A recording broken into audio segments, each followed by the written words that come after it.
So very good evening to everybody. Right? Quickly let's start. What? Revision for forex risk and interest rate risk. देख लो quickly. Forex risk में first you will do the 5 rules of forex. The conversion rules. Correct? Conversion हो गया, exporter importer rule हो गया. So rule one is quotation. Your quotation should always be what? Secondary currency by base currency, right? Always that has to be the base rule. So if it is 1 pound is equal to 123.74 rupees, the quote is rupee by pound, right? Why this one rule is important is 1 unit जो भी होगा ना, correct? That is the base currency, and n units जो होगा ना, that will be what? Secondary currency. Base currency, secondary currency, but the quotation has to be secondary currency by base currency. Then there is a conversion rule. The conversion rule says irrespective of buy or sell position, if you want to convert secondary currency to base currency, divide base currency to secondary currency, multiply. Correct? So $1 is equal to rupees 89.69, right? So the quote is rupee by dollar. I want to convert rupee to dollar. I will have to divide dollar to rupees. I will have to multiply secondary currency to base currency, divide base currency to secondary currency, multiply. That is what the basic rule is, right?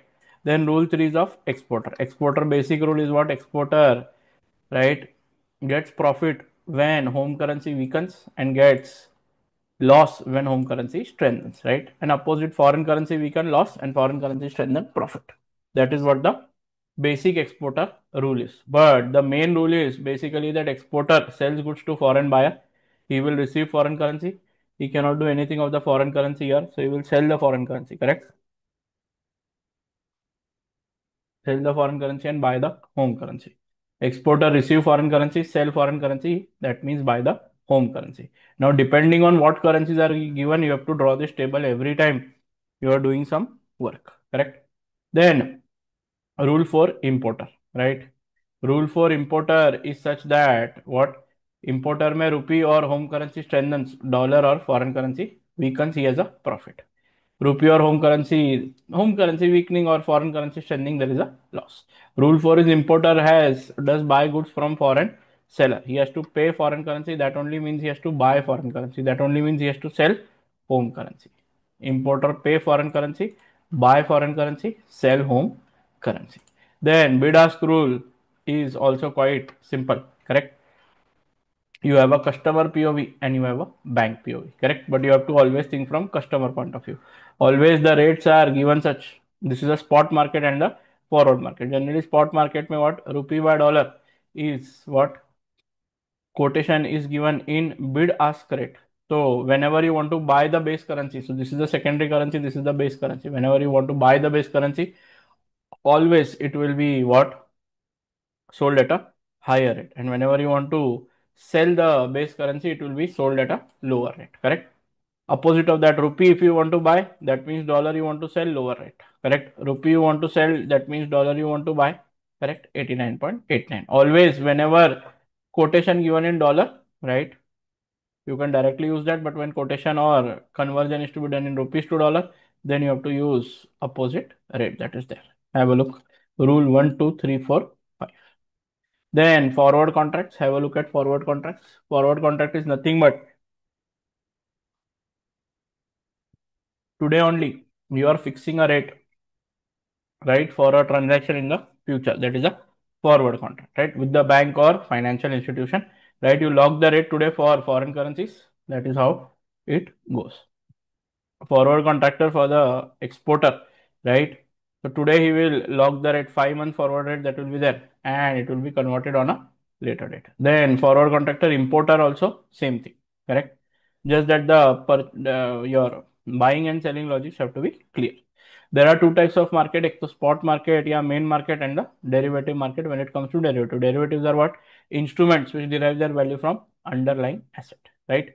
Derivative market, correct? Spot market or main market. Derivative market, here promises are sold or what? That is people bet on future prices of underlying asset, right? Then future के basics में we go into future basics. One, buy. So future is what? Today you take a promise to buy and later on you close it with a promise to sell. Then there is a profit or loss in the derivative market and the actual transaction happens in the spot market, right? That is how futures work out, the basic logic of futures.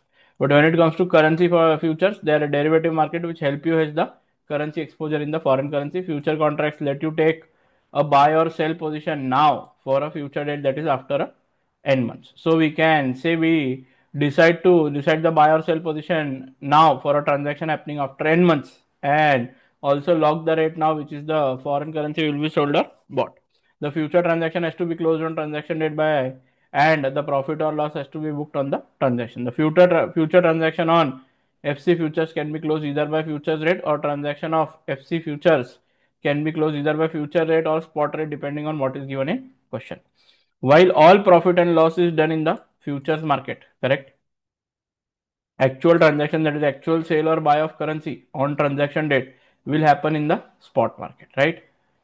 Actual जो आपका transaction है वो spot market में होगा, right? Then net of profit and loss from futures and the actual transaction amount will be the amount of FC receivable. So you do net profit and loss and the actual transaction, वो add और deduct करते and then you get the net transaction. Currency future are generally quoted on the stock exchange and have fixed contract size.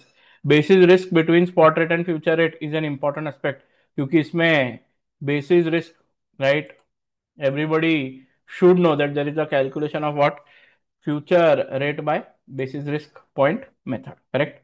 तो currency future में exposure currency is equal to EC is equal to CC and EC is not equal to CC, correct? इसमें दोनों के procedure I think I have done quite in detail, right? EC is equal to CC and EC is not equal to CC, right? तो currency future position EC is equal to CC and EC is not equal to CC, correct? तो exporter और foreign currency receivable है, तो he will have to sell foreign currency, he will receive foreign currency, that means he will buy home currency. Now you have to look what type of options or sorry futures are given, accordingly you take a future ka position. Let's say if the foreign currency futures are there, you will sell foreign currency futures today now for a future date, that is after n months, and on transaction date you will close this sell transaction by buying a what?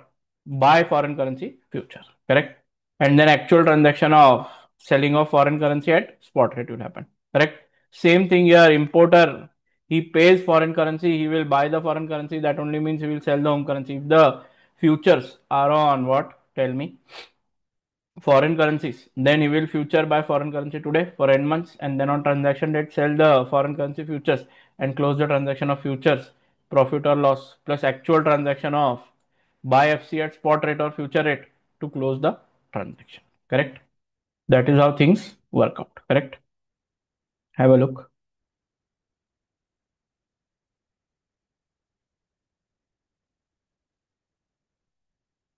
Then future जो है क्या होता है?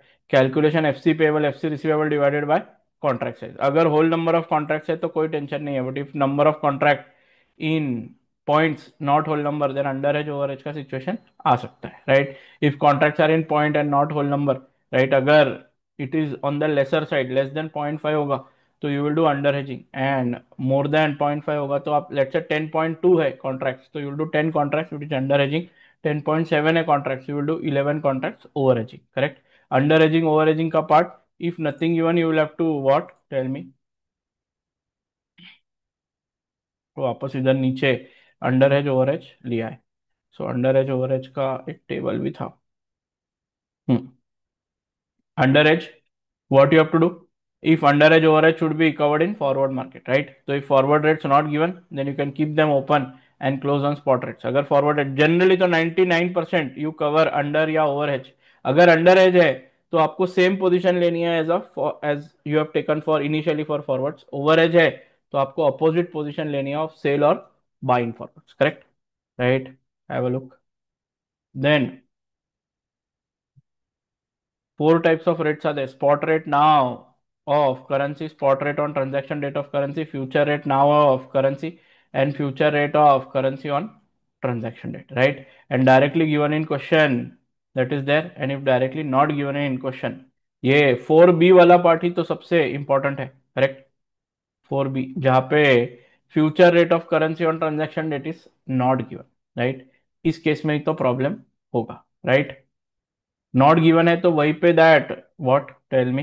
The rate का given rate as in the future rate determination table बनाना पड़ेगा, right? If today spot rate is there, today's future rate after transaction, future rate on transaction date, and spot rate on transaction date and future rate on transaction dates, all four are given. Frongoch company में था scenario 1 and 2. Future profit and loss future rate पे होगा, compare today future rate and future rate on transaction rate. Today का rate छोड़ दो, correct.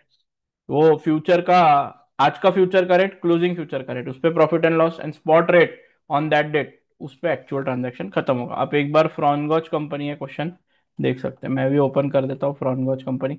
मैंने जो जो क्वेश्चन करा है वो सारे क्वेश्चन मैं तो भी आपको दिखा दूँ, राइट. टुडे तो I think I have solve all the questions of this in class. तो मेरे को इसके तो कुछ आपके एक्सेल शीट में I think almost every question is there.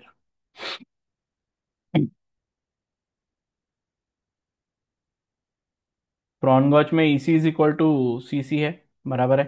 तो दैट इज देयर. उसमें सिनेरियो 1 एंड सिनेरियो 2 में क्या है बोलो. देखो, डायरेक्टली गिवन इन क्वेश्चन था the 7 month forward rate, so we took that directly and close the future by that rate, right. Buy euro sell euro, इसमें profit आया, और फिर एक्चुअल ट्रांजैक्शन हमने spot rate on transaction date पे किया. अब ये 3 रेट दिए हुए हैं अगर, या 4 रेट दिए हुए, आज का स्पॉट रेट, ट्रांजैक्शन डेट का स्पॉट रेट, ट्रांजैक्शन डेट का फ्यूचर रेट, और आज का फ्यूचर रेट, फिर टेंशन ही नहीं है. आज के फ्यूचर रेट पे बाय या सेल का क्या लो, पोजीशन लो. ऑन फ्यूचर डेट अगर दिया हुआ है तो फ्यूचर रेट लेके उसको क्लोज करो, प्रॉफिट एंड लॉस निकालो, फ्रॉनगॉच में किया है, और एक्चुअल ट्रांजैक्शन क्या करो. Actual transaction will be done at actual spot rate on transaction date. But कुछ कुछ क्वेश्चन में क्या होता है, if today spot rate is given, today's future rate after transaction date is given and nothing else is given, right. तो basic assumption क्या है, future rate on transaction date, spot rate on transaction date and future rate today, सब कुछ क्या है, क्या बोलते हैं, उसमें फ्यूचर रेट डिटर्मिनेशन आपको टेबल निकालना पड़ेगा, right. That is what the thing is. तो अगर आपको मैं आज का फ्यूचर रेट दे दूं, but not as on, not for a transaction on transaction date but after the transaction date, यानी my transaction is from today to 4 months but my future is 6 months, correct. Future का rate 6 months from now दिया है, तो आपको future rate determination table निकालना है. वही future rate आ जाए, वही फ्यूचर रेट पे फ्यूचर क्लोज होगा, यानी there will be no profit no loss, correct. And spot rate actual भी वही होगा, यानी आपका एक्चुअल ट्रांजैक्शन भी वही फ्यूचर रेट पे होगा. यानी डायरेक्ट जो आप उसके ऊपर whatever amount you get is the final amount that is there. Have a look. ये दो ही तरह के ट्रांजैक्शन इस पूरे चैप्टर में है, सिंपल एंड स्वीट. ज्यादा कुछ भी मेरे को इसमें कॉम्प्लिकेट नहीं करना है, राइट. एक है अगर आज का स्पॉट रेट, ट्रांजैक्शन डेट का स्पॉट रेट, आज का future rate for transaction date, आज का future rate and future rate on transaction date, correct. ये 4 दिए है तो फ्रॉनगॉच कंपनी. बट अगर ये नहीं दिए, आज का स्पॉट रेट दिया है और आज का फ्यूचर रेट दिया है, but not as on transaction date but after transaction date, वो ले लो. Consider today's future rate, closing future rate plus what transaction closing spot rate, all to be same and to be done by future rate determination table. बराबर है क्या, देख लो जरा. इधर basis risk and future, इसमें जनरली क्या होता है, व्हेन यू टेक दिस, ये रहा देखो, today spot rate is what $1, future rate for 6 months from expiry, और आपका क्या है, 4 महीने बाद का क्या है स्पॉट रेट, या आज का स्पॉट रेट दिया हुआ है, करेक्ट. एक मिनट, ये क्वेश्चन देखो ही मत. हाँ, टुडे स्पॉट रेट दिया है, नहीं, एक्सपेक्टेड स्पॉट रेट भी नहीं दिया है, कुछ भी नहीं दिया है. हाँ, ये रहा, ये रहा. आज का टुडेज डेट क्या है, 1 मार्च, बराबर है. स्पॉट रेट आज का है 88.59, future rate expiry December, future rate expiry $1, transaction date 30th October. अगर 30th October is my transaction date, I have to take a December expiry future, correct है. मेरे पास आज का स्पॉट है, आज से दिसंबर का फ्यूचर है, राइट. तो पहले मैं लूंगा आज से एक्सपायरी तक कितना टाइम है, today is 1 March up to December end 31st December, यानी March end April end May end June end July end August end September end October end November end December end, यानी आज से 7 months बाद क्या है बोलो. 7 नहीं, 10 हो गया ना, हाँ 10 months बाद, करेक्ट. 10 months बाद क्या है, फ्यूचर एक्सपायर होगा. तो स्पॉट रेट आज का 88.59, फ्यूचर का 10 महीने बाद का फ्यूचर रेट 88.65. तो बेसिस पॉइंट क्या निकल के आया, -1.06. मेरे को उससे कुछ लेना देना नहीं है, राइट. फिर मेरे को जाना है ट्रांजैक्शन डेट, फिर ट्रांजैक्शन डेट से एक्सपायरी डेट ऑफ फ्यूचर, वो कैलकुलेशन करना है, right. I am assuming that on what, expiry my spot will be equal to future, इसलिए मैं ऐसा ट्रांजैक्शन कर रहा हूँ। Spot rate not given, tension नहीं है मेरे को, करेक्ट। ये future rate today to 10 month क्या दिया है, 89.438, राइट। ये कैसे कैलकुलेट किया, ये 1.06 डिवाइड बाय 10 इंटू कितने महीने बचे, 2, into 10 divide by, sorry divide by 10 into 2, तो आया 0.212। ये मैंने क्या किया, इस वाले 89.65 में ऐड कर दिया, माइनस क्या, 0.212, मेरा आ गया 89.438, बराबर है, मेरा काम खत्म, राइट। ऐसे कामकाज होता है, मैंने ऐड कर दिया इसमें 0.212, right. Generally most of the question this is only there, most questions में यही है, मोस्ट क्वेश्चंस में यही है, राइट। आपका टैलेंट कहाँ लाई करता है, today to expiry of future contract which is after transaction date, और फिर transaction date to expiry of contract. इतना अगर आपको समझ में आ गया और आपको ये फ्यूचर डिटर्मिनेशन टेबल बनाने को आ गया, काम खत्म है, राइट। एक बार फ्रॉनगॉच कंपनी देख लो, Frongoch is the best question that you can do on this, बराबर है क्या, ठीक है। ये हो जाने के बाद, राइट, एक्चुअल ट्रांजैक्शन भी यही अमाउंट पे क्लोज होगा, फ्यूचर भी यही अमाउंट पे क्लोज होगा, सब कुछ सेम है। इधर मैंने आगे एक आधा क्वेश्चन किया होगा,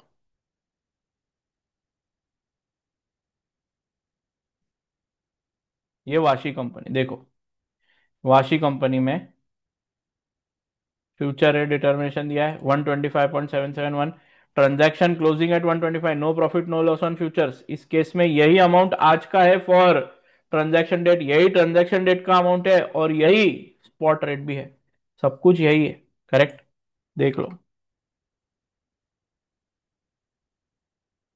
बराबर है।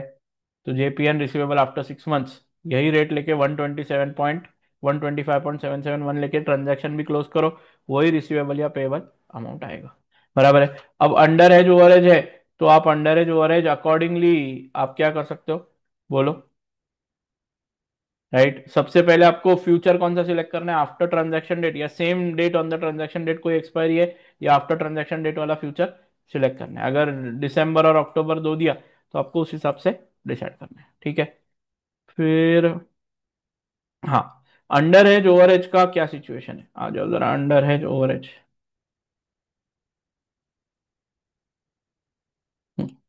नंबर ऑफ कॉन्ट्रैक्ट्स में अंडर एज होगा, तो अगर मेरा समझ लो फॉरेन करेंसी बाय का फ्यूचर्स है, तो मेरा अंडर एज भी फॉरवर्ड बाय होगा ऑफ द फॉरेन करेंसी, और ओवर एज भी क्या होगा, अपोजिट पोजीशन ऑफ सेल और buy forwards, correct. Over hedge में मैं अपोजिट लूंगा, अगर मेरा बाय का कॉन्ट्रैक्ट है फ्यूचर बाय का, तो मैं सेल का कॉन्ट्रैक्ट लूंगा, ऐसा वाला पार्ट है under hedge and over hedge में, right. And accordingly it will be इधर एडेड और deducted from that part, right. फिर फ्यूचर कॉन्ट्रैक्ट प्रोसीजर, एक्सपोजर पूरा, अगर क्या एक्सपोजर करेंसी, यानी foreign currency and contract currency same है, इन दिस केस ये प्रोसीजर है, पहले कोड प्रॉपरली लिखो, डिसाइड बाय सेल करो position of the future, right, in foreign currency, use the position as of today. फिर क्या करना, calculate number of contracts, correct, FC receivable और FC payable divide by contract size, right. फिर अगर round off the number of, अगर contracts full numbers में कोई tension नहीं, बट अगर पार्ट है तो under hedge over hedge decide करो by rounding off the contract, correct. Round up या राउंड डाउन नहीं करना है, राउंडिंग ऑफ करना है, यानी लेस देन 0.5 होगा तो it will be below number, और 0.5 या अबव होगा तो इट विल बी अबव का नंबर, करेक्ट। तो आप अंडर एज ओवर एज ले लो, फिर under hedge over hedge basically क्या करना, निकालो कितनी अमाउंट है और उसको फ्यूचर फॉरवर्ड में कवर कर देना। फिर फ्यूचर रेट डिटर्मिनेशन, अगर transaction date is equal to expiry of future, directly use that future rate, जो कि हमने यहाँ पे फ्रॉनगॉस में किया, अगर transaction date is not equal to expiry, और अगर दिया है कुछ, करेक्ट, तो फिर देख लेना, राइट। फिर फ्यूचर रेट डिटर्मिनेशन टेबल आप कर सकते हो, नहीं दिया हुआ है तो, दिया हुआ है तो बढ़िया है, करेक्ट, राइट। फिर उसके बाद net settlement in home currency जो होगा, आप फ्यूचर जो कवर करोगे वो, या तो आप फ्यूचर रेट डिटर्मिनेशन, नहीं तो फिर एक्चुअल कॉन्ट्रैक्ट से कामकाज कर लेना, और अंडर ओवरेज ले लेना, और टोटल अंडर ओवरेज है वो आपको ऐड या डिडक्ट करना पड़ेगा, अगर अंडर एज है तो वो रिसीवेबल या पेबल में और ऐड करना पड़ेगा, अगर ओवर एज है तो अपोजिट होगा, तो उसको डिडक्ट करना पड़ेगा। That is how the home currency receivable और payable will be decided.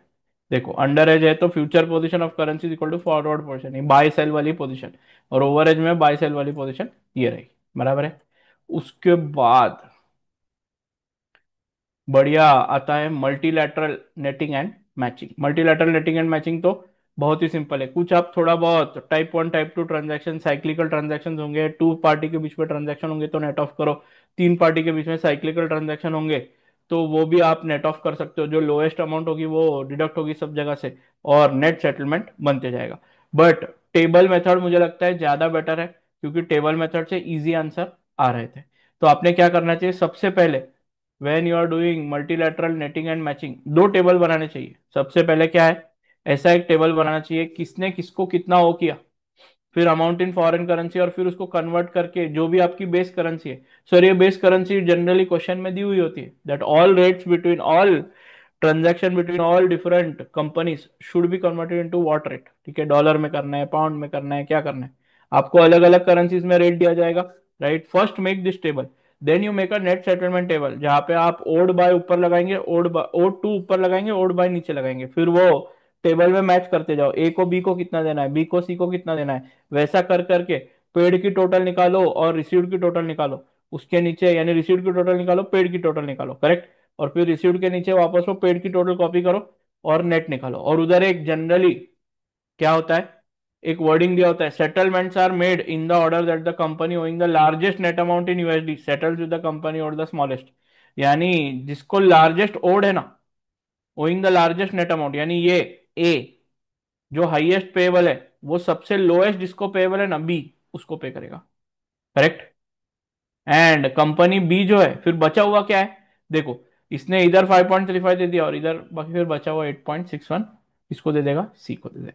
But अगर आप इसके क्वेश्चन में जाओगे, मैंने महोनी और वो दो तीन क्वेश्चन देखे थे, इधर अगर आप जाओगे आर्मस्ट्रॉन्ग ग्रुप में अगर आप देखोगे यहाँ पे 9.36, 5.21, -3, -11, -11 वाला सबसे कम जिसको देना है उसको देगा, यानी मासी होरान को देगा कितना, 5.21। अब मासी को 11.56 में से 5.21 उसको दे दिया, बराबर। और फिर बचा हुआ वो आर्मस्ट्रॉन्ग को देगा, देखो बचा हुआ 11 में से 5.21 गया तो बचा हुआ आर्मस्ट्रॉन्ग को देगा। फिर 3.01 ये जो गिफेन को देना है, वो बचा हुआ किसको देगा, आर्मस्ट्रॉन्ग को देगा। ऐसा कामकाज होता है। आप देख लो एक बार, देखना है तो। ठीक है, बहुत बढ़िया क्वेश्चन है, कोई टेंशन है नहीं एज सच, राइट, आप कर सकते हो। राइट, फिर अगर EC is not equal to CC, correct. अब अगर EC is not equal to CC तो आपको फ्यूचर रेट डिटर्मिनेशन से एक रेट निकालना पड़ेगा। EC is not equal to CC, आपको नंबर ऑफ कॉन्ट्रैक्ट्स लेना है, आपको सब लेना है। उसमें क्या होगा, आपका फॉरेन करेंसी एक्सपोजर है, आपको पहले फॉरेन करेंसी को होम करेंसी में कन्वर्ट करना पड़ेगा। But at the future rate determined on what, वो फ्यूचर रेट एक्सपायरी, यानी फ्यूचर रेट यानी एक सीएमसी बोले के क्वेश्चन है। आ जाओ जरा शांति से ये देखोगे तो कामकाज हो जाएगा, करेक्ट।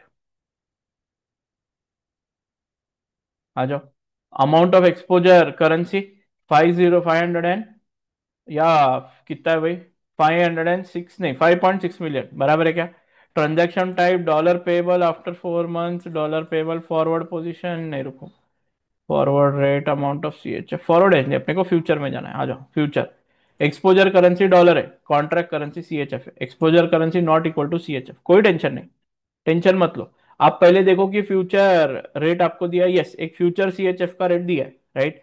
सबसे पहले आप फ्यूचर रेट डिटर्मिनेशन से एक फ्यूचर रेट निकाल लो। कैसा, आज से फ्यूचर रेट डिटर्मिनेशन एक्सपायरी वाला पीरियड, और वो 4 महीने वाला पीरियड ये निकल गया। फिर सबसे पहले जो आपका पेएबल है या रिसीवेबल है, राइट, उसको डिवाइड करो इस रेट से, या उसको कन्वर्ट करो from the foreign currency should be converted to home currency using this rate, right. इधर देखो मैंने किया हुआ भी है, ये 506,000 को, 5.6 मिलियन को 1.0651 से किया, उसको सीएचएफ में कन्वर्ट किया, करेक्ट। सीएचएफ में कन्वर्ट करने के बाद उसको सीएचएफ में जो कॉन्ट्रैक्ट साइज है उससे डिवाइड करो, फिर उसमें अंडर ओवरहेज आएगा तो अंडर एज आया इसमें, करेक्ट। तो 38 कॉन्ट्रैक्ट के हिसाब से कितने सीएचएफ आप कन्वर्ट कर सकते हो वो देखो। फिर इस सीएचएफ को वापस फॉरेन करेंसी में देखो आपने कितने फॉरेन करेंसी कवर किए। अब देखो 5.06 मिलियन कवर करना था, बट आपने 5.05925 किया है, राइट। तो $775 अंडर हेज है।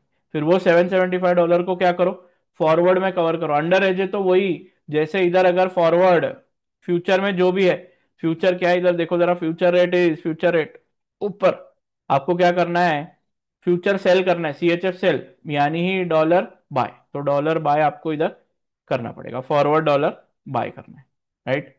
सेल CHF यानी बाय डॉलर, उस हिसाब से रेट लेके फॉरवर्ड में कवर करना है। फिर इधर क्या है, फ्यूचर मार्केट हेज में 5059.225 आपने कवर किया है एट 1.0651 ऊपर का फ्यूचर का रेट, वो आ जाएगा 475,000 पेएबल। और इसमें अंडर एज है तो, और ये अंडर एज और पेएबल को बढ़ाएगा, that means this is the rate, this is the total 506,475,0725। बराबर है क्या, देख लो। हिमांशु क्या लगता है, ओके क्या, किया क्या क्वेश्चन, CMC गोगार्थ, ऐसा क्वेश्चन है। पहले आपको फ्यूचर है डिटर्मिनेशन यस टेबल निकालना पड़ेगा, राइट।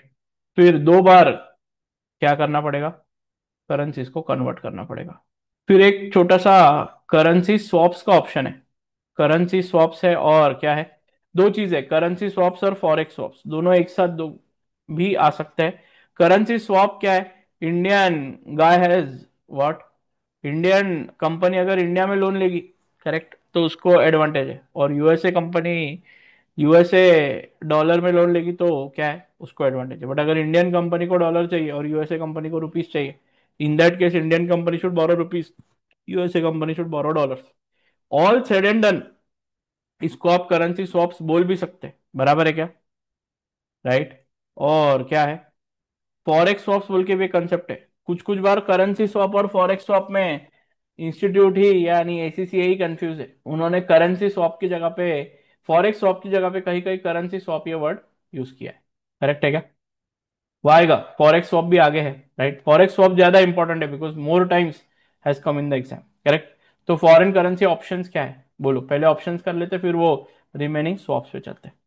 फॉरेन करेंसी ऑप्शंस क्या है, आपको कॉल पुट का पहले तो क्या करना पड़ेगा, foreign currency option position option, right to buy यानी बाय कॉल ऑप्शन, यानी right to buy asset at what predetermined price at transaction date, but exercise price is decided today.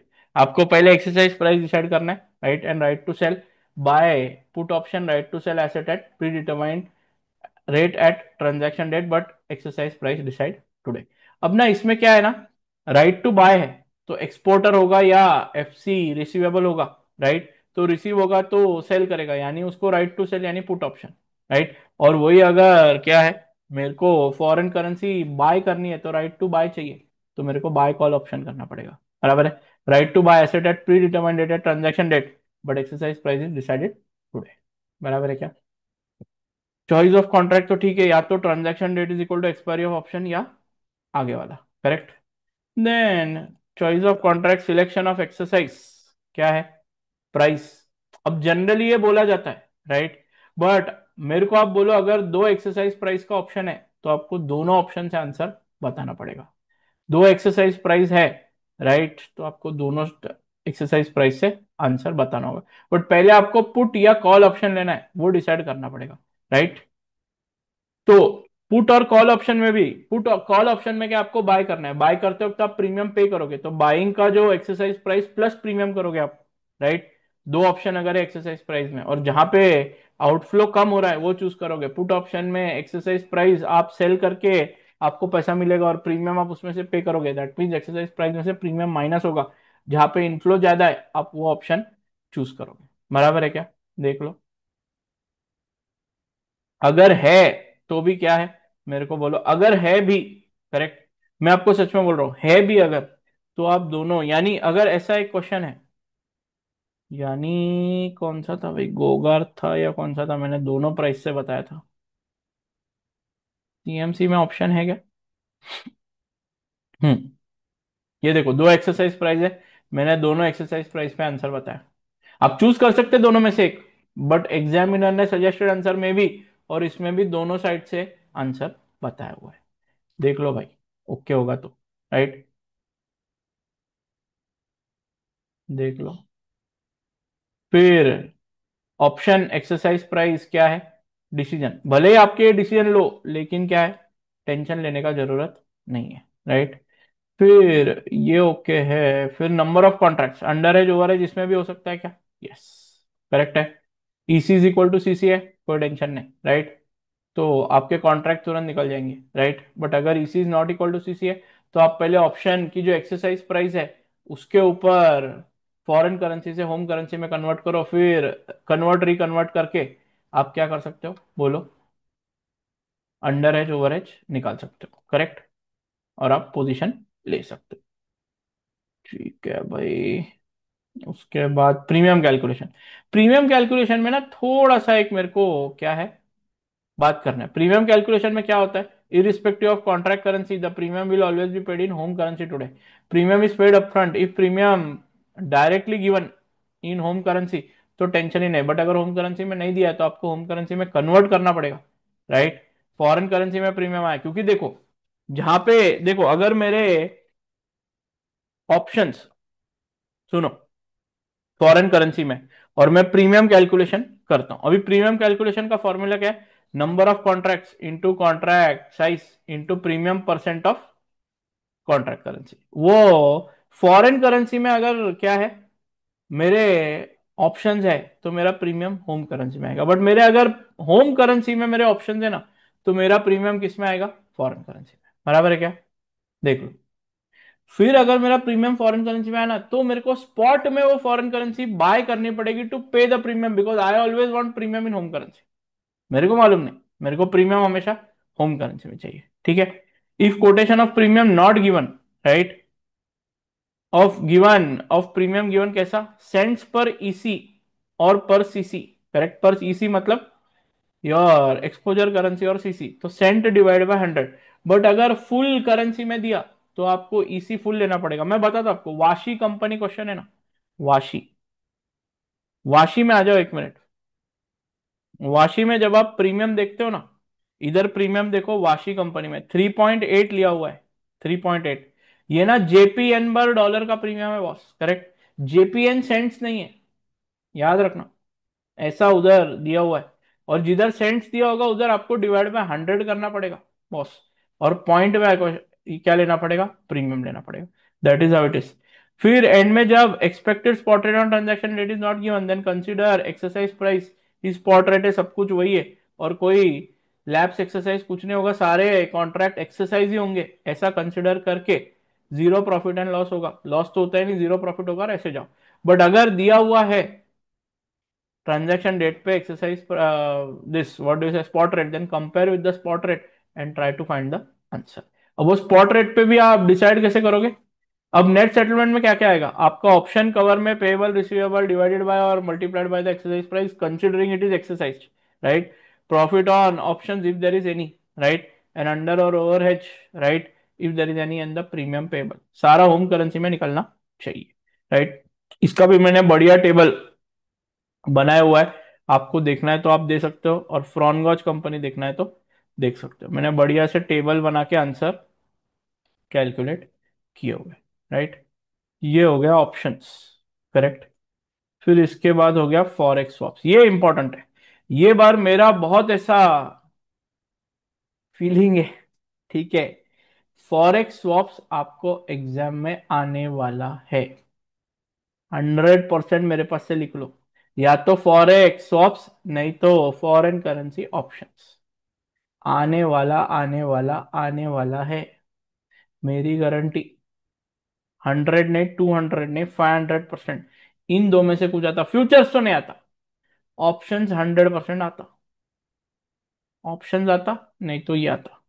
अब ये क्या है, प्रॉब्लम क्या होता है, देखो एक ग्रेट लैंड है और एक फार लैंड है। एक है ना ग्रेट लैंड समझ लो इंडिया है, फार लैंड है अफ्रीका है, correct. What happens is today the rate is 1 रुपी। अगर आप या एक अफ्रीकन करेंसी होगी ना, उसमें इंडिया की 80 रुपीज का वैल्यू है आज, एग्जाम्पल, राइट। बट होता क्या है ओवर द टाइम ना, आपने उस करेंसी में इन्वेस्ट किया, आपने वो जो भी साउथ अफ्रीकन करेंसी उसको लिया, 10,000 करेंसी को इन्वेस्ट किया, राइट। एंड 2 इयर्स आपने इन्वेस्ट किया, 30% रिटर्न मिला आपको। इधर देखो क्या है, 5 मिलियन एफ अगर आपने इधर इन्वेस्ट किया ना तो 20% रिटर्न मिलेगा। आज एफ का वैल्यू है, FF/GG 100, राइट। तो आपने आज जीजी में कन्वर्जन देखेंगे ना तो आपका 50,000 जीजी है जो आपको आज इन्वेस्ट करना है, जो 5 मिलियन एफ के बराबर है, राइट। आपने आज इन्वेस्ट किया इन योर करेंसी 50,000 जीजी, in their currency 5 million F. फिर वो ना उस पर 20% रिटर्न मिलकर 6 मिलियन एफ एक साल बाद मिलेगा। बट एक साल बाद आपका रेट ना, FF/GG का रेट हो जाता है 130, बराबर है। अब जब आप 6 मिलियन लेने जाते हैं ना आफ्टर 1 ईयर, तो आपको मिलते खाली 46,000 जीजी है। इस वजह से क्या होता है ना, लॉस हो जाता है। 50,000 इन्वेस्ट किए, उधर इन्वेस्टमेंट का पैसा मिला है, बट करेंसी के प्रॉब्लम की वजह से आपको लॉस हो गया। इसीलिए आप बैंक के पास जाते हैं, आप फॉरवर्ड भी कर सकते हैं इस केस में। करेक्ट, फॉरवर्ड का भी ऑप्शन है। To avoid going this to bank and cover F million receivable, right, at 121 remaining amount of return will be converted expected spot rate. ये नहीं होना मांगता, लॉस नहीं होना मांगता, बोल के आप बैंक के पास जाते हैं। To avoid this, you go to the bank and cover the 6 million after 1 year, right? Remaining amount, हाँ। Now another bank offers you a forex swap। आप फॉरवर्ड ऑर्डर पे भी कर सकते, कोई टेंशन नहीं है, ठीक है। बट इधर बेटर ऑप्शन क्या है, इधर अगर आप क्या करें, फॉरेक्स स्वैप करें ना, आज ही 5 मिलियन का स्वैप का रेट, और वही रेट एक साल बाद जब आप वापस 5 मिलियन या 6 मिलियन लेके आओगे ना, वो रेट वापस 6 मिलियन को भी एप्लीकेबल होगा। ऐसा अगर आप rate same rate today and after 1 year करें, तो आपके, यानी ये देखो इधर क्या बोल रहा है, 105 एफ एफ बाई जी जी, आज 5 मिलियन लेना है ना तो 105 फाइव पे ले लो, और जब आप वापस 6 मिलियन भी ले आओगे ना या 5 मिलियन ले आओगे, तो स्वैप भी 105 पे करना है। यानी जो ये फॉल इन करेंसी हो रहा है ना, उसके अगेंस्ट प्रोटेक्शन मिल रहा है। इसके क्वेश्चन बुरियक्स कंपनी बोल के एक क्वेश्चन है, बुरियक्स ही था या क्या था, आपने सच में करना चाहिए वो क्वेश्चन, बहुत बढ़िया क्वेश्चन है। बुरियक्स कंपनी एक क्वेश्चन है, बुरियक्स था, कह रहे better to borrow net saving interest rate swap, नहीं नहीं बुरियक्स नहीं, रुको। हम्म, कौन सा था रे, अच्छा क्वेश्चन किया था, देखा था अपन ने। डाइकॉन, डाइकॉन, डाइकॉन कंपनी बोल के एक क्वेश्चन है, आ जाओ जरा। Daikon, market rate, base rate, option position, ये रहा। Today's closing rate, profit on 2 जून 50, नहीं नहीं नहीं नहीं, डाइकॉन नहीं रे, डाइकॉन नहीं, रुको। ये कौन सा किया था रे अपन ने,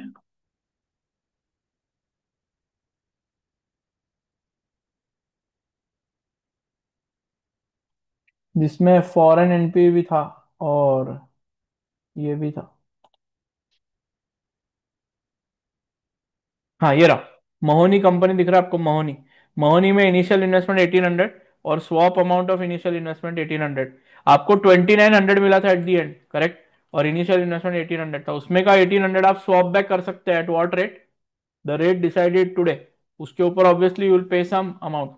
महोनी कंपनी, आप ट्राई कर सकते हैं आज, बढ़िया क्वेश्चन है। जो कि क्या है, mix of what, foreign NPV और ये, तो आप ट्राई करो आज, बहुत बढ़िया क्वेश्चन है, ठीक है। ऐसा है, आप सेम अमाउंट स्वैप कर सकते हैं आफ्टर सर्टन टाइम। उसके बाद इंटरेस्ट रेट रिस्क पे चलो, आ जाओ। Interest rate risk hedging, right. तो इंटरेस्ट रेट रिस्क क्या होता है बोरोवर के लिए, आज today if I want to borrow deposit something, there is no risk, but if I want to borrow something after 3 month 6 month वगैरह, तो मेरे को बोरोइंग का या डिपॉजिट रिस्क है, ठीक है। Then there are two types of interest rates. What are the two types of interest rates, बोलो। हाँ, पहले ट्रांजैक्शन डेट क्या है वो समझना जरूरी है। Today, after 6 months you need the money, that is the transaction. Say after 6 months you need the money for 4 months, so after 6 months is the transaction date that is there, right? उसके बाद types of interest rate क्या होता है, fix interest rate और variable interest rate. Fix interest rate मतलब you borrow fixed और you deposit fix. Variable interest rate मतलब you take some base rate, maybe central base rate और state base rate, maybe LIBOR MIBOR जो भी होगा, या इसमें S O F R base rate कुछ भी बोलते हैं, right, that will be that. Then F R A, forward rate agreement. आ जाओ जरा, एफ आर ए क्या होता है, टाइप्स ऑफ इंटरेस्ट रेट में नीचे भी है इधर। बोरोवर अगर if he feels that the rate will go up, he should borrow fixed, if he feels that the rate will go down, he should borrow variable. Depositor, if he feels that the rate will go up, he should deposit at variable rate, if he feels that the rate will go down, तो deposit at fixed rate. Type of interest rate risk आप एक बार देख सकते हो। Basis risk मतलब मेरे अगर दो लोन है वो वेरिएबल रेट पे, तो एक क्या होगा, टेल मी, सेंट्रल बैंक पे और एक स्टेट बैंक पे, तो दोनों वेरिएबल रेट अलग होंगे। ये रिस्क मैं हमेशा कैरी करता हूँ, right, that is always there. Gap exposure मतलब I have to pay certain interest liabilities and I have received certain interest liabilities on my investment. तो अगर interest sensitive assets are more than interest sensitive liabilities, तो positive gap exposure है। Interest sensitive asset less है और interest sensitive liabilities क्या है, मोर है, तो नेगेटिव गैप एक्सपोजर है। बराबर है क्या। एफ आर ए मतलब क्या, today you sit with the bank, you need money after 6 months for 4 months, today you sit with the bank and you lock a rate for 6 months from now, correct, right. And if you lock that rate तो rate lock हो जाता है boss, correct. In that case what will happen on the date of the transaction, you will close the transaction irrespective of what is the market rate, you will close it at FRA rate. अगर आप FRA rate पे close करेंगे तो there will be, you will borrow or deposit at the market rate and bank will pay you or you will pay to the bank the difference, right. ये रहा difference, correct. तो effective annual interest rate आप निकाल सकते हो यहाँ पे, right. ये आप क्वेश्चन FRA का एडवांस क्वेश्चन भी देख सकते हो जहाँ पे क्या है. इधर अगर आप फोकस करें तो एक हल्का ये है, आप जब डिपॉजिट या बोरो करोगे ना तो आप इफेक्टिव डिपॉजिट या बोरो रेट पे बोरो करोगे, बोरो या डिपॉजिट करोगे, करेक्ट. बट जब डिसीजन लेना होता है ना FRA will always be what, compared with the market rate and not the effective borrowing rate. ये जिनको समझ में आया उनको समझ में आया, जिनको नहीं समझ में आया वो एक बार देख सकते हैं, बराबर है क्या. डिपॉजिट या बोरो क्या होगा, आपके इफेक्टिव डिपॉजिट या बोरोइंग रेट पे होगा. बट जब आप मार्केट विन या लूज की सिचुएशन देखोगे तो it has to be compared with the market rate and not the plus minus rate which is for your depositing और बोरोइंग, राइट. जिसको समझ में आया वो देख सकता है. I have given a note here, आप ये वाला क्वेश्चन देखना, बहुत बढ़िया क्वेश्चन है, ठीक है. फिर एक आईआरजी होता है. In FRS you might have a loss, that means you have to pay to the bank और bank has to pay you. You have to pay to the bank में लफड़ा क्या होता है, लॉस होता है. उस लॉस को क्या आप अवॉइड कर सकते हैं, yes, by taking an IRG. IRG saves you from all the losses that FRA does not save you from. It uses the right to lapse the option and exercise the profit option, right. तो आप lapse कर सकते हैं. इस case में borrower अगर certain है that interest rate will go up, he should buy an FRA. If he is not certain about it then he should buy an IRG, correct. Deposit also if he knows that certainly the rate is going to go down, उसने FRA लेना चाहिए. If he is uncertain whether the rate will go up और go down तो उसने आईआरजी लेना चाहिए, बराबर है क्या. देख लो आईआरजी में क्या है, आईआरजी क्वेश्चन इधर भी है, राइट. आप आईआरजी लिए तो यू विल हैव टू पे आईआरजी क्या प्रीमियम ऑल्सो. देखो 0.1% of the size of the loan, वो आप प्रेम ये कर सकते हैं. आईआरजी का क्वेश्चन आज तक मैंने नहीं देखा है, but I don't know, loading है क्वेश्चन, ठीक है. जहां पे आप लूज द बेट करते हो ना वहां पे आप लैप्स करके you can borrow from the market at the borrowing rate, borrow या deposit from the market, but you will have to pay certain expense for the IRG, that is premium that is to be paid for the IRG. IRG अब तक आया नहीं है, आ नहीं सकता ऐसा नहीं है. एंट्री मार सकता है किधर से भी, इधर उधर से एंट्री मार सकता है. इंटरेस्ट रेट फ्यूचर्स तो I think was very bland. Interest rate future तो बहुत ही इजी है. बोरोवर है, उसको राइट टू पे इंटरेस्ट चाहिए, यानी राइट टू पे इंटरेस्ट है, यानी वो क्या करेगा, फ्यूचर सेल करेगा right now and on the transaction date he will buy back the futures. हाँ बट इधर क्या है, खाली कोटेशंस का प्रॉब्लम है. Depositor he wants to right to receive interest, that means he will buy futures now and sell it later on, बराबर है क्या. बट इधर प्रॉब्लम क्या होता है, इधर जो कोटेशन दिए ना फ्यूचर के वो कैसे दिए हुए होते हैं बोलो. कोटेशन चॉइस ऑफ फ्यूचर तो ठीक है, ट्रांजैक्शन डेट या आफ्टर ट्रांजैक्शन डेट उसका मेरे को टेंशन नहीं है, right. Interest rate future number of contract का भी टेंशन नहीं है. अमाउंट ऑफ बोरोइंग और depositing divide by contract size into borrowing और depositing period divide by contract period, उसका भी मेरे को टेंशन नहीं है. इंटरप्रिटेशन ऑफ कोटेशन, अगर मैं कोटेशन दूं ना फ्यूचर का 94.65, इसका इंटरप्रिटेशन है, यानी जून फ्यूचर या तो सेल या तो बाय एट 94.65, तो उसको 100 में से माइनस करूंगा और बोलूंगा अगर आपको बोरो करना है तो राइट टू पे इंटरेस्ट एट 5.35 और अगर आपको डिपॉजिट करना है तो राइट टू डिपॉजिट एट 5.35%. 94.65 ऐसा क्या रहता, कोटेशन रहता, बराबर है क्या, right. Interest rate futures profit and loss क्या होता है, आपको आज एक फ्यूचर का ट्रांजैक्शन लेना होता है, राइट. और फ्यूचर रेट डिटर्मिनेशन से ट्रांजैक्शन डेट का कैसे कॉन्ट्रैक्ट का निकालना होता है. अभी आप कुछ लोग सुनो सुनो सुनो, if you go to calculation, आ जाओ जरा, किधर है भाई नॉर्दनी, हाँ नॉर्दनी में आ जाओ. वेज, हाँ ये रहा देखो, बाय कॉल और नहीं, फ्यूचर फ्यूचर फ्यूचर ऑप्शन नहीं. अवान कंपनी में चलते क्या, अवान कंपनी आ जाओ.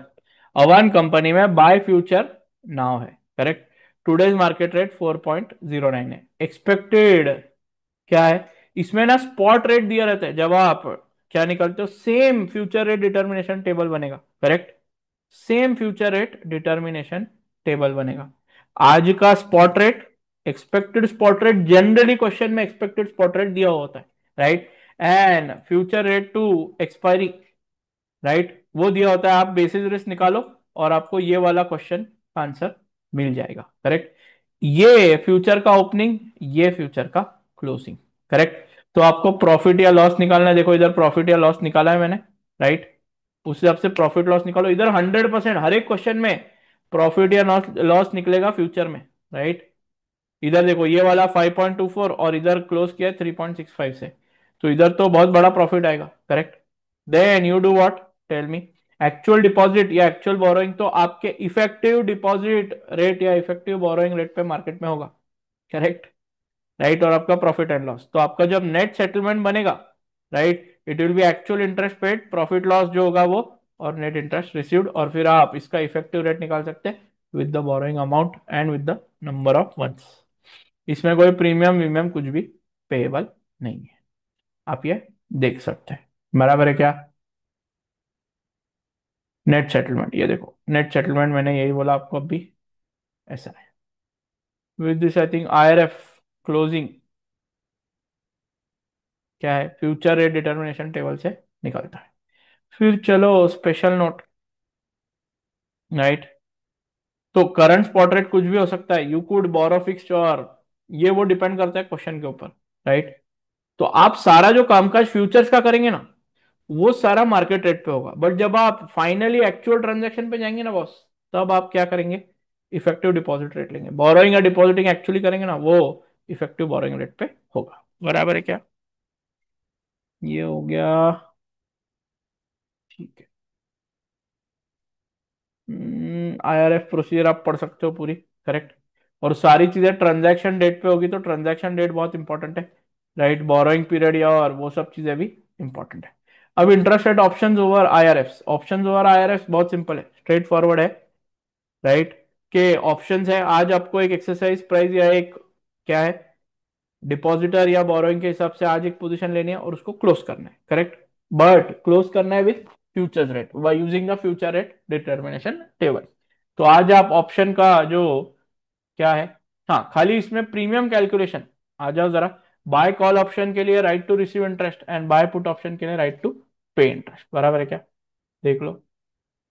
आयर ऑप्शन का जो पोजीशन है वो क्या है, बोरोवर, उसको पे इंटरेस्ट करना है, यानी उसको कॉल था वो पुट करना है, यानी राइट टू या बाय पुट ऑप्शन करना है, right to pay maximum interest at predetermined date today, right, on transaction date compare with the expected future rate on transaction date, pay premium you are the kick. Depositor को क्या करना है, receive interest करना है, तो you will call, so you will buy a call option, और वो लेगा right to receive minimum interest, उसको उसके नीचे इंटरेस्ट गया तो भी वो मिनिमम इंटरेस्ट लेगा, बराबर है क्या। On transaction date compare with expected future rate on transaction date, ऐसे होता है। अगर रेट 12% गया, आपका मैक्सिमम 10% है, रेट 12 गया, आप 10 ही पे करेंगे, एक्सरसाइज दी ऑप्शन पे only 10, if it goes to 8 you would rather lapse the 10% का option and go at 8 and borrow at 8 in the market. इधर अगर 5% का डिपॉजिटर का मिनिमम है, रेट 3% पे गया तो आप 5 ही पे करेंगे, एक्सरसाइज करेंगे ऑप्शन, और अगर 8% पे गया तो लैप्स करके आप 8% पे क्या करेंगे, रिसीव करेंगे इंटरेस्ट। इसका कोटेशन, पुट ऑप्शन क्या रहता है, पुट ऑप्शन में क्या होता है, राइट टू सेल होता है, उसमें क्या होता है, पुट ऑप्शन क्या होता है, put, right to sell, correct. इसमें आप प्रीमियम को ऐड करेंगे, बराबर है क्या, राइट, और टोटल पेबल बताएंगे, और इसमें एक्चुअली राइट टू पे इंटरेस्ट होता है, तो पे इंटरेस्ट करेंगे प्लस प्रीमियम भी पे करेंगे। प्रीमियम जनरली परसेंटेज में होता है, परसेंटेज पर एनम, करेक्ट। तो टोटल पेबल निकालेंगे, चूज ऑप्शन, बट इसमें भी सेम है आयर ऑप्शंस में, कि अगर अलग अलग क्या है, एक्सरसाइज प्राइस है, राइट, तो इन that case you will show answer for different different exercise price. But आप अगर कॉल ऑप्शन होगा तो राइट टू बाय या रिसीव इंटरेस्ट होगा, करेक्ट। यानी रिसीव इंटरेस्ट, यानी आप प्रीमियम क्या करेंगे, रिसीव तो करेंगे इंटरेस्ट और उसमें से प्रीमियम पे करेंगे, यानी कॉल ऑप्शन का जो भी कोटेशन होगा उसमें से प्रीमियम माइनस होगा, राइट। इसमें हमेशा आप क्या करो ना, आप पहले 100 माइनस स्ट्राइक प्राइस करके या ये करके, पहले आप वो राइट 5.45 या जो भी अमाउंट आनी है वो ले लो, और उसमें से प्रीमियम ऐड या डिडक्ट करो, तो आपके लिए डिसीजन लेने के लिए इजी पड़ेगा। देन हायर ऑप्शंस का नंबर ऑफ कॉन्ट्रैक्ट बहुत सिंपल निकालते हैं, सेम फ्यूचर्स का जैसे निकलते हैं, amount of borrowing by contract size into period of क्या है, डिपॉजिट और borrow divided by contract period, right, is equal to number of contract, right. Generally contract period 3 महीने का ही होता है हर एक कॉन्ट्रैक्ट में। फिर आयर ऑप्शन में प्रीमियम पेएबल तो और भी सिंपल है। प्रीमियम जो परसेंटेज होगा into amount of borrowing and depositing into n/12 कर दो तो आपका प्रीमियम आ जाएगा। टेंशन लेने का जरूरत ही नहीं है, राइट। फिर क्लोजिंग ऑन टीडी, राइट। अगर आपका एक्चुअल रेट, करेक्ट, मैं आपको यही बोलता हूँ, आपका कॉल ऑप्शन है डिपॉजिट रेट, ठीक है, 7% है मिनिमम। अगर रेट एक्चुअल रेट 6% जाता है तो आप क्या करोगे, बोलो, एक्सरसाइज करके 7%, और अगर 8% जाता है तो लैप्स करके 8%। वही अगर बोरोवर हो, राइट, और आपका 10% मैक्स है, 12% पे रेट गया, तो आप क्या करोगे, एक्सरसाइज करके, सॉरी लैप्स करके, सॉरी बोरोवर है ना, नहीं, एक्सरसाइज करके 10% ही पे करोगे। अगर 8% गया तो आप लैप्स करके क्या करोगे, बोलो। और इसको क्या करना है, एक्सपेक्टेड फ्यूचर रेट से क्या करना है, कंपेयर करना है। एक्सपेक्टेड फ्यूचर रेट की भी वर्किंग ऐसी ही बनेगी, देखो यहाँ पे मैंने बनाई है, ऐसा ही सेम वर्किंग बनेगा ऑप्शंस के लिए भी, कोई टेंशन लेने का जरूरत नहीं। आप ये अगर क्वेश्चन देखे अवन, आगे हमने ऑप्शंस भी किया है, बराबर है, तो इसमें मैंने ऊपर के ही फ्यूचर रेट लिए क्लोज करने के लिए, ठीक है। चल, ओके, आ जाओ।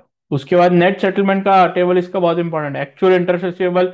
इसमें आप क्या करोगे, एक्चुअल बोरोइंग यानी इफेक्टिव बोरोइंग या डिपॉजिट रेट जो वेरिएबल रेट होगा वो यूज करोगे इंटू n/12। फिर प्रॉफिट ऑन ऑप्शन, फिर premium payable, right. Profit on option, loss on option कभी नहीं होगा। प्रॉफिट ऑन ऑप्शन और कुछ नहीं, option rate minus the future rate on TD into amount of borrowing into n/12। This gives you net interest receivable payable. इस net interest receivable payable को amount of borrowing से divide करो, फिर into 12/n करो, period of deposit, आपको effective rate मिल जाएगा। ये इफेक्टिव रेट हेल्प करेगा आपको to do what, tell me, to find out कैसे काम हो जाए। अगर दो स्ट्राइक प्राइस है और एक एक्सपेक्टेड फ्यूचर रेट है तो आपके दो आंसर आएंगे, दो अलग स्ट्राइक प्राइस पे। बट अगर दो स्ट्राइक प्राइस और दो एक्सपेक्टेड फ्यूचर रेट है तो आपके चार कैलकुलेशन बनेंगे, राइट। देखो, फिर ये हो जाने के बाद इंटरेस्ट रेट स्वैप्स, उसके पहले ही रुको, इंटरेस्ट रेट कॉलर कर लेता हूं। इंटरेस्ट रेट कॉलर में क्या होता है, आ जाओ जरा। इंटरेस्ट रेट ऑप्शन में क्या होता है, एक जन जो कॉल ऑप्शन बाय करता है, सामने वाले को सेल भी तो करना पड़ेगा कॉल ऑप्शन। एक बोलता है मेरे को मिनिमम 10%, या अगर मैं कॉल ऑप्शन में बोलूं, कॉल ऑप्शन क्या होता है, राइट टू रिसीव इंटरेस्ट, वो बोलता है मेरे को मिनिमम 5% चाहिए। सामने वाला बोलता है ठीक है, मैं क्या है, आपको मिनिमम 5% पे करने के लिए रेडी हूं। अगर रेट 3% गया तो ये कॉल ऑप्शन वाला बोलेगा मैं तो 5% रिसीव करूंगा क्योंकि मैंने मिनिमम। कॉल ऑप्शन को जो सेल करता है वो बोलता है 3% है, फिर भी मेरे को 5% पे करना पड़ेगा बिकॉज मैंने ऑब्लिगेशन लिया हुआ है। देखो, depositor will receive minimum 5%, this has to pay 5% to depositor. इसने बाय अ फ्लोर किया है, मतलब मेरे को 5% मिलना चाहिए, इसने सेल अ फ्लोर किया है, मैं मिनिमम 5% तो पे करूंगा ही करूंगा ही करूंगा। इधर प्रीमियम पे होता है और इधर इसने ऑब्लिगेशन लिया है तो इसको प्रीमियम रिसीव होता है। करेक्ट है क्या, देखो 7% गया तो ए क्या बोलेगा, भाई मेरे को कुछ नहीं करना है, मैं 5% या क्या, मैं तेरे से 5% नहीं चाहिए, मैं मार्केट से 7% पे ले लूंगा। उस केस में बी खुश। बट अगर 3% गया तो बी का लॉस हो जाएगा बिकॉज सारा मार्केट 3 पे पेमेंट कर रहा है और बी 5 पे पेमेंट करेगा, उसका 2% का लॉस होगा।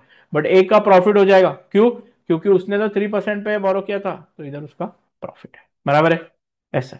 फिर पुट ऑप्शन में क्या होता है, एक आदमी पुट ऑप्शन बोलता है मैं मैक्सिमम 10% पे करूंगा, रेट 15-20 कुछ भी जान ले, मैं 10 पे करूंगा, बराबर है क्या, यस।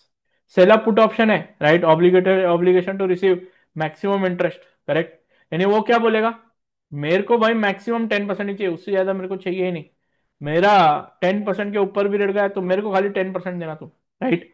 इन दिस केस अगर रेट 12% गया तो सी क्या बोलेगा, भाई मैं तो 10% ही पे करूंगा, मेरे को 12% वगैरह समझ में नहीं आता। मिस्टर बी के लिए क्या प्रॉब्लम है, वो बाहर जाता तो 12% मिलता, बट ये उसने ऑब्लिगेशन लिया है तो खाली 10% ही रिसीव करेगा, तो 2% का उसका लॉस हुआ, right. But if on transaction end date rate is equal to 7%, बराबर है क्या, तो इन दैट केस क्या होगा, ये भाई साहब क्या बोलेंगे, मैं बोरो कर लेता 7% पे, बी खुश, ए आएगा ही नहीं to what, enforce the transaction. अभी अगर एज ए डिपॉजिटर आप एक कॉल ऑप्शन ले, यानी एक मिनिमम 5% और मैक्सिमम मैं रिसीव कर सकता हूं 9%, 5 या 9 के बीच में, यानी मिनिमम 5 मैक्सिमम 9 दो मेरे को, उससे ज्यादा मेरे को नहीं चाहिए, करेक्ट। इन दैट केस क्या होगा, अगर 9 के ऊपर रेट मिला तो भी उसको 9 ही मिलेगा, 5 से नीचे भी हुआ तो उसको 5 मिलेगा, बीच में हुआ तो दोनों ऑप्शन लैप्स हो जाएंगे, राइट। तो इन दिस केस क्या होता है, अगर आप देखो प्रॉफिट या लॉस सिचुएशन, करेक्ट, ये मैं तो बोलता हूँ ये चार्ट से याद रखो, ठीक है। आप एक डिपॉजिटर हो, मिनिमम 5% चाहिए, मैक्सिमम 9% लोगे, करेक्ट। 12% जाता है आपका लॉस होता है क्योंकि आपको 9 ही मिलेगा, 3% जाता है आपका प्रॉफिट होता है, आपको 5 ही मिलेगा। बट अगर 7% जाता है, करेक्ट, ऊपर वाला आप तो जाओगे ही नहीं, राइट, दोनों ऑप्शन लैप्स हो जाएंगे और आप 7% पे बोरो कर सकते हो। इधर बीच में नो प्रॉफिट नो लॉस, ऊपर डिपॉजिटर के लिए ऊपर अगर गया रेट तो उसका लॉस, नीचे गया तो उसका प्रॉफिट, जो भी बैंड बनाओगे। तो डिपॉजिटर क्या करेगा, एक मिनिमम का लेस स्ट्राइक प्राइस पे नीचे वाला कॉन्ट्रैक्ट लेगा, और हायर कॉन्ट्रैक्ट या हायर प्राइस पे ऊपर वाला, हायर स्ट्राइक प्राइस पे ऊपर वाला कॉन्ट्रैक्ट लेगा। Same thing with the borrower, borrower को क्या चाहिए, कैप। तो वो क्या करेगा, एक पुट ऑप्शन बाय करेगा। पुट ऑप्शन मतलब क्या, भाई मैं तो मैक्सिमम 10% पे करने वाला हूं और मिनिमम मेरे को 5%, मैं मिनिमम 5% पे करने को रेडी हूं, और मैक्स मैं 10% ही दूंगा, राइट। यानी रेट अगर 3% जाए तो भी उसको 5% देना पड़ेगा, यानी उसको लॉस है 2% का। रेट अगर 12% जाए तो प्रॉफिट में, क्योंकि वो तो खाली 10 करेगा। बीच में जाएगा तो दोनों ऑप्शन लैप्स हो जाएंगे और there is no profit no loss when it goes between. तो आपको वो स्ट्राइक प्राइस के हिसाब से डिसीजन लेना है क्या, बराबर है क्या। एक स्ट्राइक प्राइस, इसमें क्या होगा, ऊपर का स्ट्राइक प्राइस वो पुट ऑप्शन लेगा और नीचे के स्ट्राइक प्राइस पे कॉल ऑप्शन लेगा, बराबर है क्या। देख लो, फिर इंटरेस्ट रेट कॉलर का पूरा प्रोसीजर मैंने लिख के दिया, अगर आपको चाहिए तो आप एक बार पूरा देख सकते हो, एकदम अच्छे से चकाचक लिख के दिया है, एक बार ट्राई करो, राइट। फिर इंटरेस्ट रेट स्वॉप्स पे आ जाओ। इंटरेस्ट रेट स्वॉप, ये एक पार्ट है जो बहुत लोगों को समझ में नहीं आता है, बराबर है ना। बहुत लोगों का प्रॉब्लम है इंटरेस्ट रेट स्वॉप। देखो स्वॉप ना बहुत सिंपल है, क्या है, दो कंपनी दी मैंने, बुरियक्स कंपनी बोल के एक क्वेश्चन है, दो कंपनी दी, एक कंपनी है कंपनी बी। कंपनी है ना वेरिएबल में भी बोरो कर सकती है, फिक्स में भी बोरो कर सकती है, कंपनी बी भी वेरिएबल पे बोरो कर सकती है, फिक्स पे बोरो कर सकती है, राइट। स्वॉप्स में ना मेरा पहला लॉजिक बोलेगा दैट मेरे को बोलना है कि अगर कंपनी ए ना पहले अगर क्या है, दोनों बोरोइंग कंपनी एच करे, वेरिएबल भी करे फिक्स्ड भी करे, अगर वो वेरिएबल पे करेगी कंपनी बी के जगह पे, सुनो, compare to company B, company A अगर वेरिएबल पे बोरो करे, देखो इधर ये ट्रांजैक्शन, करेक्ट, कंपनी ए अगर बोरो करती है तो base rate plus 1%, company B अगर बोरो करती है तो बेस रेट प्लस 2%। सुनो हाँ, इधर अगर कंपनी ए बोरो करे वेरिएबल रेट पे तो 1% की सेविंग्स होगी, बट वही कंपनी बी बोरो करे तो 1% का लॉस होगा, क्योंकि आप कर सकते थे बेस रेट प्लस 1%, बट आपने कंपनी बी को बोला बेस रेट पे करने को, राइट। फिर कंपनी अगर फिक्स रेट पे बोरो करे तो 10%, वही कंपनी बी करती है तो 13%, यानी अगर कंपनी ए करती है तो 3% सेविंग है, बट अगर कंपनी बी करती है तो 3% लॉस है। अब आपको बोला गया है कि एक स्वैप बिठाओ जहां पे सबको अच्छा खासा प्रॉफिट या लॉस हो, दोनों कंपनी, राइट। अब ये ना क्या होगा मालूम है, जहां पे सबसे ज्यादा प्रॉफिट है या सबसे ज्यादा सेविंग्स है, आप उस बंदे को वो करने बोलोगे, यानी कंपनी ए अगर 10% पे बोरो करे ना फिक्स्ड, तो 3% सेविंग हो जाएगा, और कंपनी बी को फिर आपको वेरिएबल पे बोरो करवाना पड़ेगा, करेक्ट। तो ये अगर आपने ले लिया कंपनी ए वांट्स वेरिएबल, बराबर है क्या। देखो यहां पे ज्यादा प्रॉफिट किधर है, ये रहा, कंपनी ए फिक्स रेट पे करेगी और कंपनी भी वेरिएबल रेट पे करेगी तो 2% का सेविंग्स होगा। तो ये 2% का सेविंग्स में मैं जाना चाहूंगा, बराबर है क्या। इधर मेरे को सेविंग्स हो रहा है when two companies take this position. अब ये 2% ना मेरे को कंपनी और बी के बीच में डिवाइड करना है, बराबर है। देखो नेट सेविंग्स और 2% which is divided between both companies, ठीक है, राइट। अब डिवाइड कैसे होगा, देखो सुनो, राइट, अगर कंपनी ए उल्टा पोजीशन लेता, यानी कंपनी ए वेरिएबल लगाता, तो वो बेस रेट प्लस 1% करता, राइट, और कंपनी बी अगर फिक्स करता तो 13% पे करता, एक एक परसेंट सेविंग्स होता, तो बेस रेट कंपनी ए को तो खाली बेस रेट पे करना पड़ता और कंपनी बी को 12% पे करना पड़ेगा। आपको क्या बोलना ना, देखो कंपनी ए क्या बोलती है, मेरे को मालूम नहीं, मेरे को ना वेरिएबल ही करना, आपने बोला कंपनी को फिक्स करना है ना, मेरे को वेरिएबल करना, कंपनी बी को आपने बोला कि भाई तू वेरिएबल, नहीं नहीं मेरे को तो फिक्स करना। ठीक है, आपको हम वो बेस रेट +1 और 13% करो बॉस, आप मतलब अपोजिट सिचुएशन करो, हम आपको 2% सेव करके देंगे। कैसे? स्वैप बिल्डअप करके, ऐसा। तो पहले आपने क्या करना, डिसीजन ले लिया कि कंपनी ए ने क्या करना, कंपनी बी ने क्या करना। अब जब भी कंपनी ए या बी को बोलोगे ना आपको ये करना है, वो अपोजिट पोजीशन ही बोलेगी। आप बोलोगे देखो मैं जो बोलता हूं वो करो, तो आपको जो करना है ना उसमें हम 1 1% आप करो ना, बेस रेट +1 करो और 13 करो, हम आपको उसमें सेविंग करके देंगे, आप टेंशन मत लो। बराबर है क्या? इस केस में क्या होगा, आपने कंपनी ए को बोला कि भाई फिक्स्ड बोरो करो, तो कंपनी ए 10% फिक्स बैंक को देगा, फिर company B base rate +2% bank को देगा। अब ना होता क्या है, कंपनी बोलता क्या यार सेविंग विंग बोल रहे थे तुम, टेंशन मत लो, जो भी फिक्स्ड पे कर रहा है ना उसको बोलो तू बेस रेट कंपनी बी को पे कर। अभी कंपनी बी बेस रेट +2% पे कर रहा है बैंक को, और बेस रेट कंपनी ए से आया, राइट। फिर क्या है, ये रिसीव हुआ, ये पे हुआ 12%, आपको तो क्या है कंपनी बी को 12% ही देना है, तो इधर 12% आ गया, आप 10% बोलो कंपनी बी को, कंपनी को देने को। तो भी आपको समझ में मेरे हिसाब से तो नहीं आया अभी तक, राइट। अगर मैं आपको बोलूँ ना, फट से एक एग्जांपल दूं ना, देखो ऐसा कुछ है,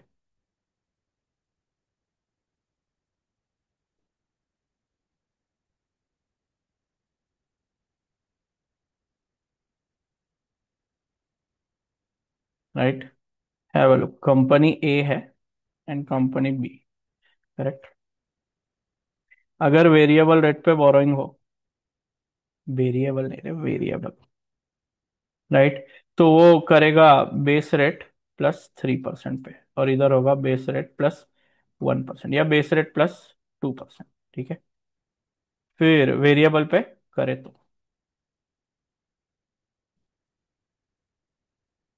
और अगर फिक्स्ड पे करे, करेक्ट, तो इधर आएगा 14% और इधर आएगा 11%, करेक्ट। देख लो, अब अगर कंपनी ए ही दोनों चीजें करे,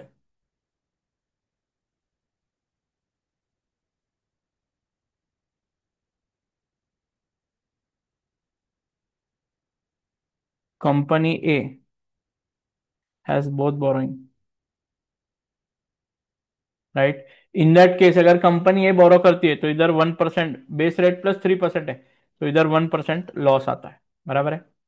और वही कंपनी इधर करेगी तो 3% लॉस आएगा, बराबर है। यानी वही वेरिएबल करे वही फिक्स करे, वही अगर हम लोग एक और इंसर्ट करते हैं इधर, मेरे को बहुत लगता है पिछले बार तो आया था, इस बार भी आना चाहिए, क्योंकि आप लोगों का परफॉर्मेंस इसमें बहुत खराब है as per ACCA, correct. Company B has both borrowings, right. क्या है बोरोइंग्स, ये करे तो इधर 1% का प्रॉफिट होगा, बराबर है, और इधर क्या होगा, 3% का प्रॉफिट होगा, बराबर है क्या। तो लॉजिकली जहां भी सबसे ज्यादा प्रॉफिट है, आप कंपनी बी को बोलोगे, आपका डिसीजन क्या है, कंपनी बी ने क्या करना, फिक्स करना, और कंपनी ए ने क्या करना, वेरिएबल करना। देखो इधर ज्यादा प्रॉफिट है, तो कंपनी बी को बोलो भाई सबसे ज्यादा प्रॉफिट है, तो आप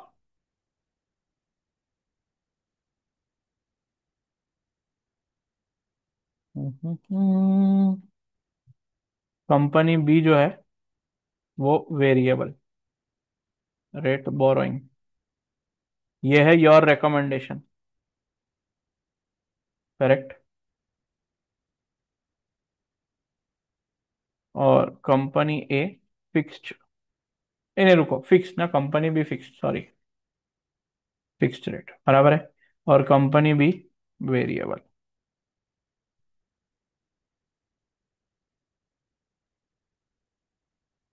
तो कितना सेविंग हो रहा है बताओ मेरे को, your recommendation. In this case क्या है, इधर 3% प्रॉफिट है और इधर 1% लॉस है, या बेटर, राइट। इधर 3% प्रॉफिट, 1% लॉस, बराबर है ना। यानी इन दिस केस नेट सेविंग्स कितना है, 2%, करेक्ट। जो कि कंपनी ए और कंपनी ए को 1% एट्रीब्यूट होना चाहिए, और कंपनी बी को 1% एट्रीब्यूट होना चाहिए। बट प्रॉब्लम क्या है मालूम है क्या? आप कंपनी ए और बी के पास जाते हो ना, कंपनी ए बोलता है मेरे को क्या चाहिए, I want completely opposite, I want completely opposite. मेरे को क्या चाहिए, बोलो। Company A wants to borrow, क्या है, आपने कंपनी ए को क्या बोला है, भाई तू वेरिएबल करना। Company A wants to borrow fixed and company B wants to borrow क्या, वेरिएबल। बराबर है। यानी अगर आप देखने जाओ ना, कंपनी ए फिक्स्ड बोरो करती ना, राइट, तो वो कितना पे करती, 14%। बराबर है। और ये करते तो बेस रेट प्लस 2%, करेक्ट है क्या, देख लो, कंपनी बी। बराबर है ना। तो आप बोले नहीं नहीं आप टेंशन मत लो, आप हम आपको 1-1% का प्रॉफिट करा के देते, यानी -1% करके आपका बेस रेट 13% ला के देंगे, और आपका -1% करेंगे, और बेस रेट +2% ला के देंगे, बेस रेट +1% ला के देंगे। फिर आप क्या करो, स्वैप अरेंज करो। स्वैप में आप इनको जो आपने बोला ना वो करने को लगाओ, और जो फिक्स पे कर रहा है उसको बेस रेट बोरो कर, बेस रेट देने को लगाओ to the one who's giving the base rate. देखो बताता हूं मैं अभी। फाइनल, कंपनी ए है, कंपनी बी है, ठीक है, ये बैंक को पे करता है। आपने बोला है वो करना पड़ेगा उनको, आपने क्या बोला है करने को, कंपनी ए को वेरिएबल, यानी वो बेस रेट +2% क्या करेगा, पे करेगा। कंपनी बी कितना पे करेगा, बोलो, कितना है भाई, 11%, राइट। फिर ये इसको बेस रेट पे करेगा, तो ये बेस रेट +2% पे किया है, प्लस बेस रेट रिसीव हुआ है। ये बेसिक, ये सबसे इंपॉर्टेंट है। Whoever is paying fixed will pay base rate to the other party, correct. ये हो गया बेस रेट पे, हो गया बेस रेट रिसीव हो गया, इधर 2% नेट आ गया, करेक्ट। और इधर इसने क्या किया, 11% पे किया और बेस रेट पे किया, राइट। अब हमको क्या करना है, इसको 13% चाहिए कंपनी ए को, बराबर है क्या। तो कंपनी बी को वो 11% एक्स्ट्रा पे करेगा, यानी कंपनी ए का 13% हो गया, इधर 11% आ गया, तो इसका बेस रेट +1% का कामकाज हो गया। That is how it will B, देख लो।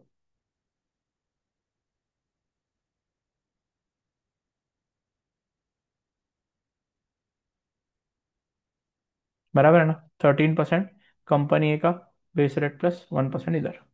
एक मिनट, इधर 11% बेस रेट +11% किया, एक मिनट, हाँ हाँ हाँ, एक मिनट, 11 ही है ना भाई,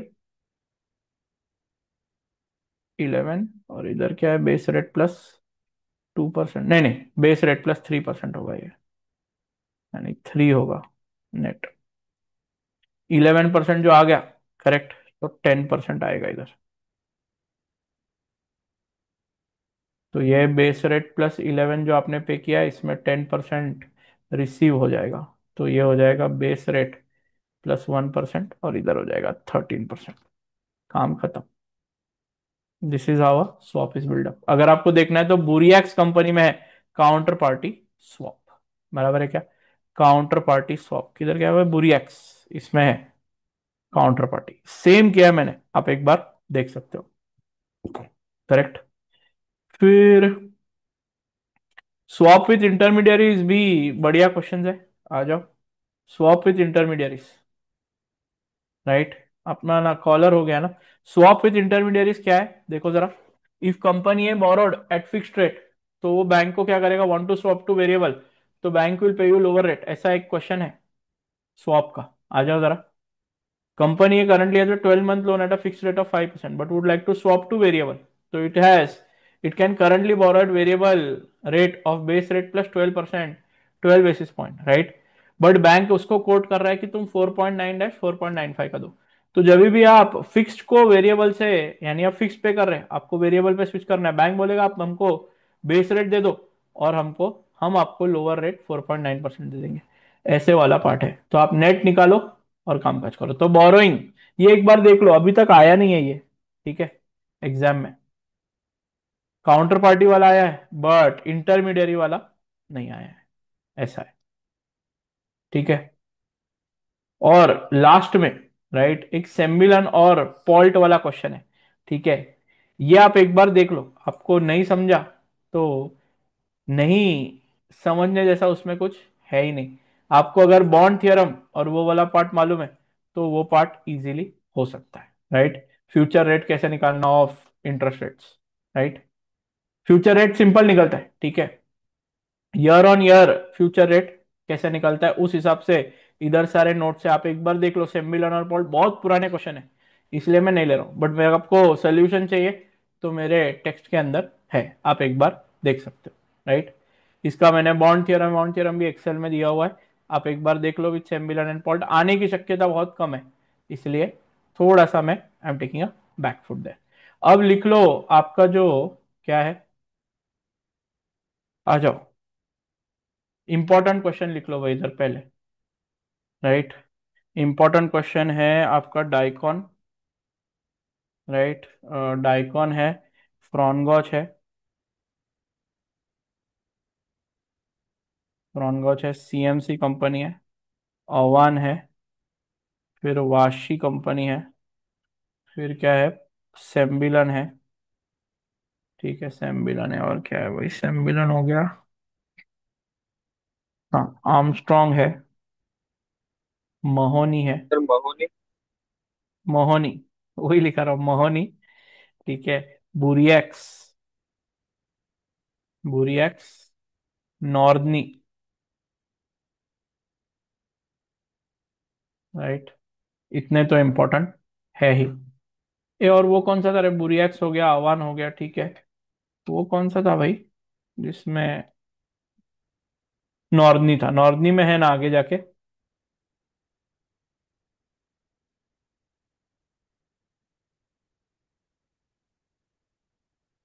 ठीक है। I think should be more than enough, Mohini भी दिया है ना, मोहनी में था ना वो।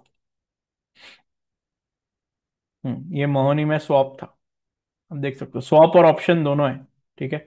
आप देख सकते हो इतने 47 क्वेश्चंस तो I think are more than enough, right. तो विद दिस रिवीजन वाला पार्ट और इंपॉर्टेंट क्वेश्चन वाला पार्ट डन है, राइट। अब चलो पेपर प्लानिंग के ऊपर, ठीक है।